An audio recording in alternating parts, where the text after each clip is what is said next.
I still remember how the cold felt that night. People think cold makes you numb, but that isn't true. Cold hurts. It slips into your bones, settles in your chest, and whispers cruel things when no one else is listening. It tells you that you don't matter, that no one is coming, that this is how your story ends. I was lying on the pavement outside a closed grocery store, my head resting on my arm, my body half covered by a torn plastic banner I'd pulled from a trash pile. The streetlights above flickered weakly, as if even they were tired of watching people like me. Cars passed by, shoes passed by, laughter passed by. No one looked down. I was 22 years old, hungry, homeless, invisible. That night, while the city slept comfortably behind locked doors, I stared at the dark sky and made a promise to myself. A promise I wasn't sure I would live long enough to keep. If I survived this, if I ever escaped this life, I would never forget what it felt like to be nothing. My name doesn't matter. What matters is my story, because it isn't special. It belongs to millions of people who are one bad decision, one tragedy, one unlucky moment away from losing everything. I wasn't born rich, but I wasn't born poor either. I was born ordinary, and ordinary people fall the hardest because no one expects them to disappear. I grew up in a small rented house with walls stained by time and a roof that leaked during heavy rain, but it was home. My father left early every morning for the factory and came back late with grease on his hands and tired eyes. My mother stitched clothes for neighbors, her fingers always moving, her face calm even when money was tight. We didn't have much, but we had food and we had laughter, and that felt like enough. I believed life was simple. Study hard, get a job, support your parents, build a future. I didn't dream of being rich. I dreamt of being stable, safe, normal. Then life changed. It started with my father's cough. At first, it was nothing, just a cough. Then it stayed longer. Then came the blood. Then came the hospital visits, the long waiting lines, the rooms that smelled like medicine and fear. Doctors spoke in careful voices. My mother nodded quietly. I stood there pretending to understand words that felt too heavy to carry. Cancer doesn't arrive loudly. It arrives politely, then takes everything without asking. Our savings disappeared. Then my mother's jewelry. Then borrowed money. I dropped out of college and took any work I could find. Delivering packages, carrying cement bags, cleaning floors.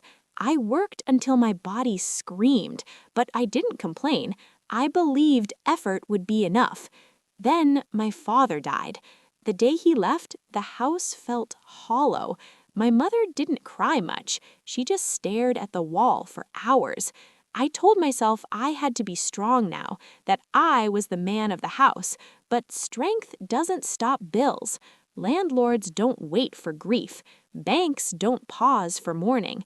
Notices came one after another. Warnings, deadlines, final chances. Then, one afternoon, the lock was changed. No shouting, no drama, just a closed door and 2 bags on the ground.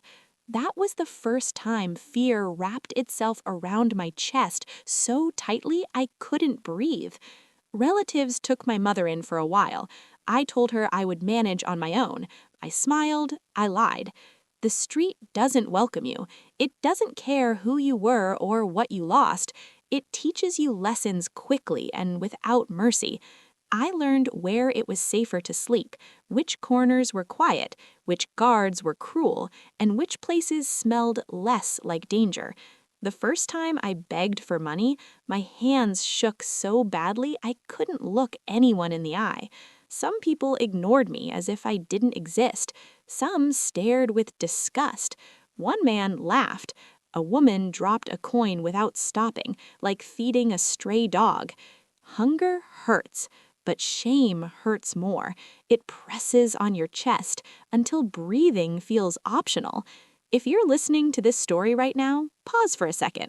If any part of this feels familiar, if you've ever felt lost, broken, or invisible, please tap the like button. It helps stories like this reach people who need them. And subscribe to this channel, because sometimes one story can give someone the strength to survive another night. Thank you for being here. One night, rain began to fall hard, sharp drops cutting through my thin clothes. I ran until I saw a small tea shop pulling down its shutters. I stood under the roof, shaking. The owner shouted at me to leave. I begged, not for money, just to stand there until the rain slowed. He looked at me for a long moment, then pointed to the dirty floor and said, "Clean." I cleaned like my life depended on it, because it did. When I finished, he handed me a cup of tea, then a piece of bread. It was warm. It tasted like something I hadn't felt in a long time. Hope. That tea shop became my entire world. I showed up every day, cleaning, washing cups, carrying supplies. At first, there was no pay, just food, then a few coins, then fixed hours. I relearned discipline, routine, purpose. One customer noticed how hard I worked. He asked me why I worked like that. I told him the truth. I didn't hide anything. He didn't pity me. He respected me. And that respect changed the way I saw myself. That respect stayed with me long after the man walked out of the tea shop. For the first time in months, maybe years, I didn't feel like a burden. I felt useful. I felt seen, and that feeling was dangerous because once you remember what dignity feels like, you can't survive without chasing it again. The tea shop became my anchor. I arrived before sunrise and left after the last cup was washed. My hands were always wet, my clothes always smelled of tea leaves and soap, but my mind was clear. I had structure again. I knew where I belonged for a few hours every day, and that was enough to keep me moving. That same customer began coming regularly. Sometimes he watched me work. Sometimes he asked small questions. One evening, just before closing, he asked me if I could read and write properly. I said yes. He nodded and told me to come see him the next morning at his printing shop. I didn't sleep that night. I kept imagining everything that could go wrong. I worried he would laugh at me. I worried I wouldn't understand anything. I worried that hope itself was a mistake. But when morning came, I went anyway, because fear had already taken so much from me. I refused to let it take this, too. The shop became small, loud, and filled with the smell of ink and paper. Machines rattled constantly. He showed me how they worked, slowly, patiently. He didn't talk down to me. He didn't rush me. He treated me like someone worth teaching. At first, my job was simple: carry paper, clean machines, organize finished orders. But I watched everything. I listened. I asked questions. At night, after leaving the tea shop, I sat on the floor of the small room I rented and searched for free tutorials on my old phone. My internet was slow. Sometimes videos wouldn't load. Sometimes the phone shut off. But I waited. I learned. For the first time since my father died, I felt like I was moving forward instead of just surviving. Weeks turned into months. The owner began trusting me with more responsibility. He taught me basic design, how to handle customers, how to calculate costs. I made mistakes, big ones. I ruined prints, I miscounted orders, I stayed late to fix them without being asked because I was terrified of losing this chance. One evening, when I apologized for messing up an order, he told me something I'll never forget. He said mistakes were proof that I was trying to grow, not proof that I was failing. No one had ever said that to me before. With time, I saved a little money, not much, but enough to breathe. I sent some to my mother. When she called me crying, saying she was proud of me, I locked myself in the bathroom and cried too, quietly, like a child who didn't want to be heard. Confidence crept back slowly. So did ambition.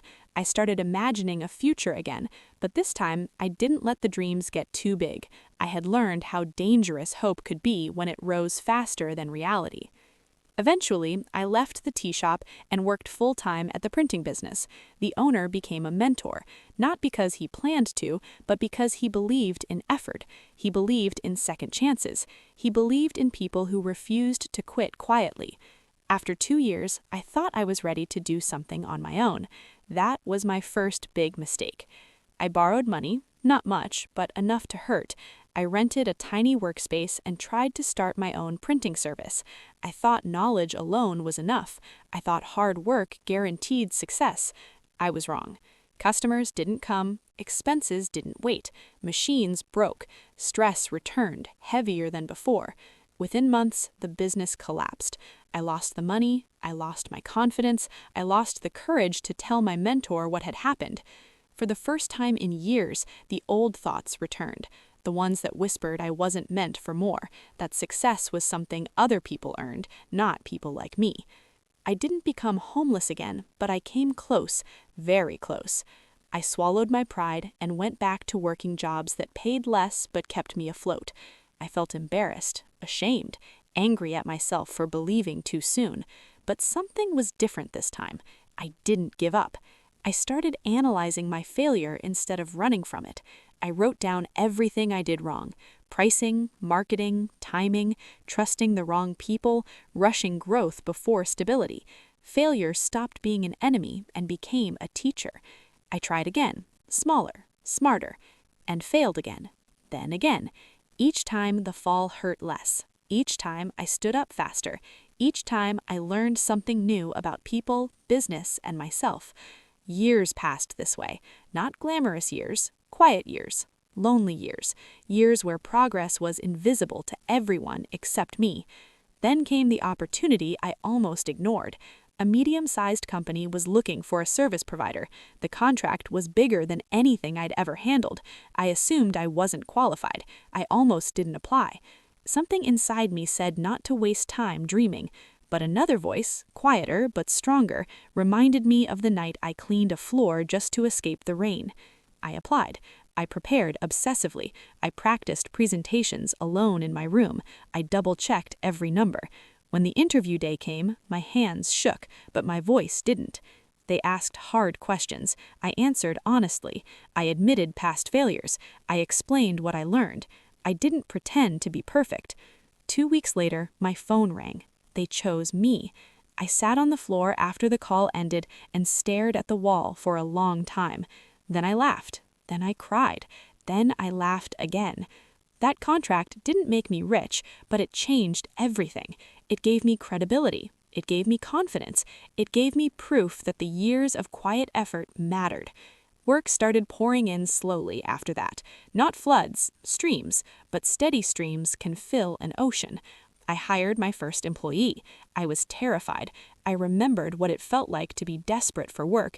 I promised myself I would never treat employees like numbers. Then came the first office, then the second employee, then long nights where exhaustion mixed with pride. One evening, I paid rent a week early for the first time in my life. I sat on the bed holding the receipt and felt something I hadn't felt before: peace. The city felt different now. Not kinder, just clearer. I walked past the places where I once slept, and my chest tightened. I never looked away. I never pretended it didn't happen, because I knew something important. This wasn't the end of the story. Not yet. Success doesn't arrive with fireworks. It arrives quietly, like a morning you almost miss if you're not paying attention. At first, I didn't trust it. Every good thing that happened felt temporary, like life was testing me before taking it all away again. I kept waiting for the fall. I saved aggressively. I worked obsessively. I slept lightly, always ready for bad news. But the fall didn't come. Instead, the work kept growing. Clients recommended me to other clients. Deadlines were tight, but payments were on time. Problems still appeared, but now I had solutions instead of panic. I had learned something important during the years of failing.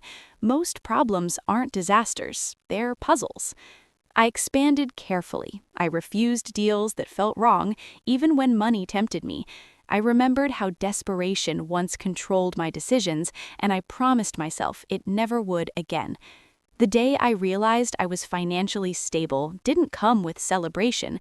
It came on a quiet evening when I checked my bank balance and realized I didn't need to calculate whether I could afford dinner. That simple freedom felt unreal. I sat alone and let the moment sink in. The first thing I did was bring my mother home.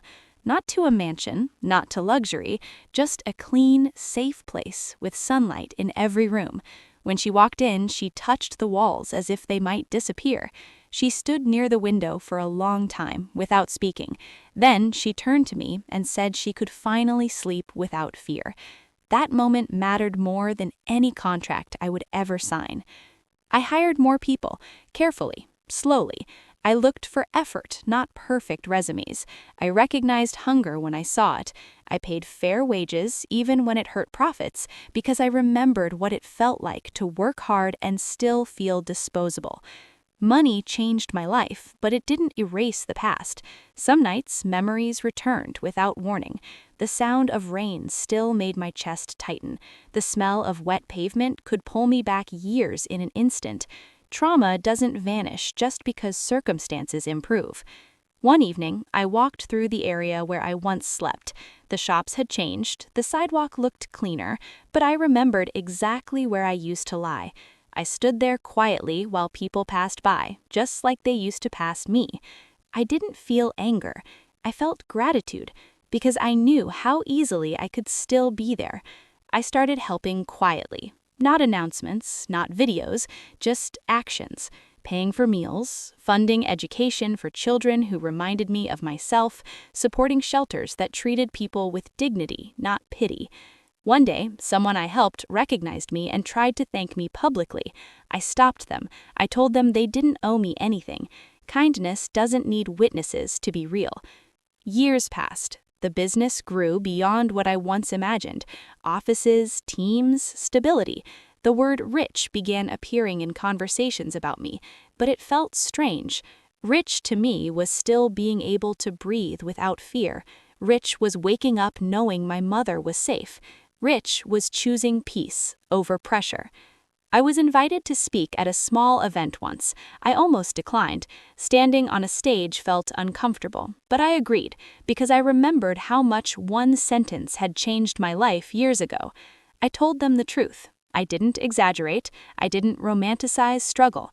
I told them being poor is exhausting, humiliating, and unfair. I told them success isn't about talent, it's about endurance, about staying when quitting feels logical. After the talk, a young man approached me. His clothes were worn, his eyes carried the same fear I once carried. He told me he was sleeping at a bus station. He asked if things really could change. I looked at him and told him something I wish someone had told me earlier. I told him that his current situation was not his identity, that surviving did not make him weak, that asking for help did not make him small. I told him that life does not move in straight lines, and that sometimes the slowest progress is the strongest. He cried. I didn't, because I understood. As time passed, I stopped chasing more and more. I started choosing better instead. Better health, better time, better balance. I learned to rest without guilt. I learned that peace is a form of success most people never reach. Sometimes people ask me what the secret is. They want formulas, shortcuts, motivational quotes. There aren't any. The truth is simple and difficult at the same time. You survive when you have to. You grow when you're ready. You succeed when you refuse to disappear. Looking back, I don't hate the years I lost.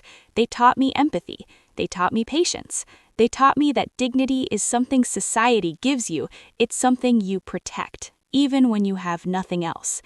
If you're listening to this right now and your life feels broken, unfinished, or unfair, I need you to hear this clearly.